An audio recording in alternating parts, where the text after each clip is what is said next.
Hello, this is Storm Warden coming at you today with another video update. And today we're going to talk about the tropics and the increasing signal that we may have a system by the end of month's end. And we're going to talk about all the favorable environment that may be ahead, maybe some limiting factors, and then towards the end of the video, I'll show you the National Hurricane Center's outlook. Well, actually, I'll go ahead and show you that now. Which currently they don't have any tropical cyclone activity expected at least over the next 7 days. But more than likely, this changes, especially as we get into next week and then the following week as we get towards early part of November. I do think this will change. I think we'll probably get a lemon or a 10% area over here down here in the Caribbean. So that'll be something to watch at least over the next week or so. But without further ado, guys, we can get right into this video. If you've been liking my content, please subscribe, as I am just a student aspiring to be a meteorologist, and I'm taking you guys with that, taking you guys on a journey with me. But we're gonna get right into this video. So we're gonna start off by showing you the ensemble members, and then I'm gonna go over and show you the 500 millibar heights to give you a little bit of an idea of the steering and just the overall pattern that we're looking at ahead of this potential tropical system. And then I'll show you some factors that may support development, and then some things that may not support development.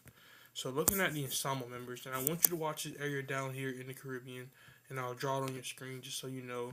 You're going to want to watch this entire area right here. This is where you're going to see some blossoming of the ensemble members, and that's the area I want you to watch. So let me erase this off your screen. Here we go. So we're gonna go through time, and I want you to watch that area down there in the Caribbean. So we're going.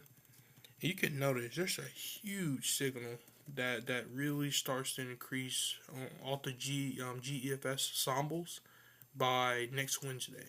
We get a huge increase in the ensemble members, and generally speaking, if you just want to take this at face value, there's a huge signal for a tropical system in the Caribbean.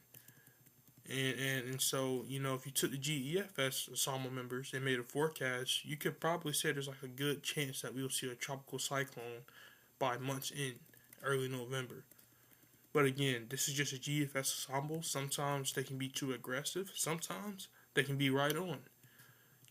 But generally speaking, the GFS ensembles have been the most intense, the most excited with this potential area. So again, you'll want to watch that for potential tropical cyclone development around pretty much around the 30th through at least the 6th of November. So again, a pretty open window for some tropical development. So again, you'll want to watch this area down there. Here's the EPS ensemble members. Scroll down real good, and then we're going through time, and you'll notice that the EPS ensembles aren't nearly as excuse me. You will notice that the EFS ensembles are not nearly as excited with this system as the GEFS ensemble members. And it may be because, and I'll show you towards the end of this video, some limiting factors that may prevent huge development. But I will say that so far this year, the EPS ensembles have been somewhat less aggressive than the GFS ensembles, and they have a weak bias. So that is something to take into consideration. I think EPS ensembles generally have a fairly big weak bias, which sometimes is into play. So again, very very anemic look from the EPS ensembles, but again they've been hot and cold. Some days they've been intense, some days they've been very weak. But again, pretty hot and cold from the ensemble members. But the GEFS ensemble members have generally been fairly consistent on an area developing in the Caribbean. Now we're looking at our 500 millibar heights. And the overall steering currents that we're looking at of this potential tropical cyclone. And here's our pattern going forward. So we're looking at, we're going forward. You can see that ridge that really builds over top going towards Halloween. So even if we do get a tropical system, we're going to have a ridge over top. So we're going to want to watch and see how things develop, because it's possible that whatever does develop could potentially just stay, into our islands instead of pushing to the Gulf of Mexico, because you have this pretty strong ridge over top. So there's a couple things that could happen. You could have a system that tracks closer to southern Florida, We've got a system that tracks down to the islands. I can tell you right now, at face value, most, if not all, or not say all, but most GFS SAML members keep this system pretty far south, away from the U.S. mainland, so that is a possibility. But again, this far out, nothing's set in stone. Things will change, especially steering currents, because that's just how it is in weather. Things change on a daily basis. But that's the pattern above. You can see that pretty strong ridge over top. So if something does develop, you'll want to watch and see where it wants to go before things become zonal in early November. So, and here's just another look at that. But these are the EPS. And again, most models agree that there's going to be a pretty strong ridge that builds over top around Halloween. And so if we get something to develop, you're going to want to watch and see what happens. I can tell you, based on what I'm seeing right now, that western ridge, that western trough and eastern ridge, we've seen this before. So you'll want to watch and see how close it can get to the U.S. mainland, or does it stay south into the islands. But it's certainly something to watch. So let's talk about limiting factors and just some factors that could aid in development. First things first, the warmest ocean waters right now are in this spot that we just highlighted, the Caribbean. These are where the warmest ocean waters are. So if something does is going in this area, it could be explosive. These ocean temperatures right now are explosive. They're well above average and they're very, very warm. So I could certainly see something getting going in this area and exploding into something. But this isn't the only thing that aids in development. But it is one of the factors that is going towards development. So that's very, very warm ocean waters, right where the system could develop, which could certainly aid in development. But you can see how temperatures are really starting to cool off in the Gulf. But these temperatures, even though they look cooler than this areas down here, this is still plenty enough for some development of a system as well. So just because you see these yellow, orange colors, they look a lot weaker than the red, which they are. Doesn't mean that you can't have a system in the Gulf or even a system in the Atlantic. But generally, as we get later into the years, we get these deep digging troughs.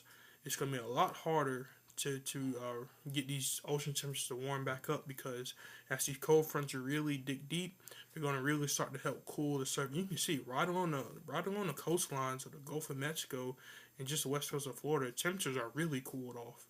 So again, the most favorable spot for development, I think, is the southwestern Atlantic going into the Caribbean. This is where the most favorable environment is located, because to your north, you also have plenty of wind shear. And that's all from our troughs that have just been digging deep down.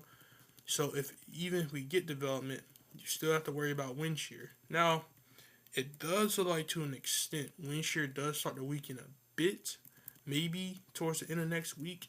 So if we get a system developed in the Caribbean, looking at this area down here, there's not a ton of wind shear in this area, which is why I say this area is the most favorable for tropical development. But you look to your north, and there's plenty of shear up in here to not allow development. So there's definitely reasons why models aren't as excited as other models. But I generally think that we're going to have something develop. But where it goes, how strong, are certainly questions that we won't be able to figure out until we actually get a system that forms and we actually have a good look at the environment ahead. But I can tell you right now that the Caribbean and southwestern Atlantic, and I'll circle back because I want to make sure you see this.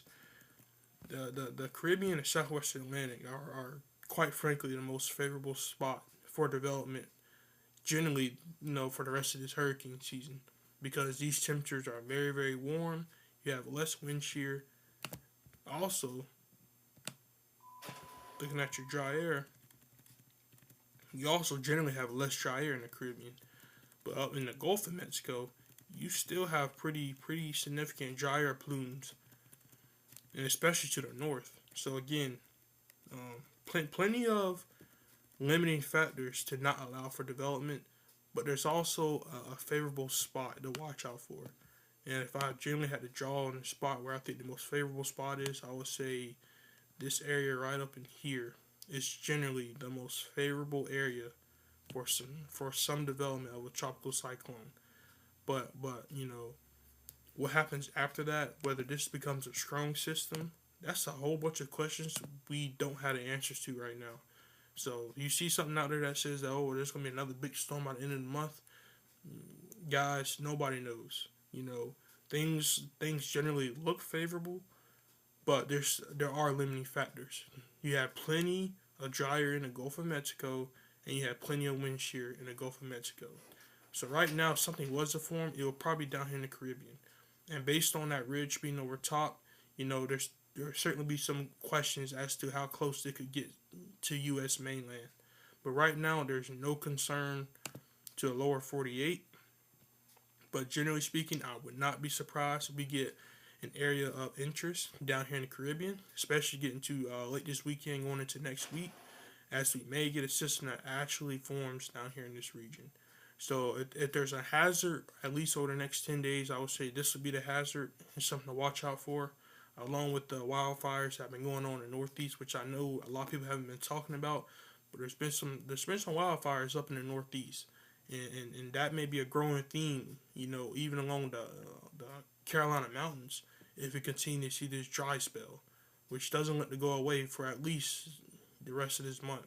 So again, the biggest hazard that I see, at least over the next 10 days, is maybe some tropical development in the Caribbean.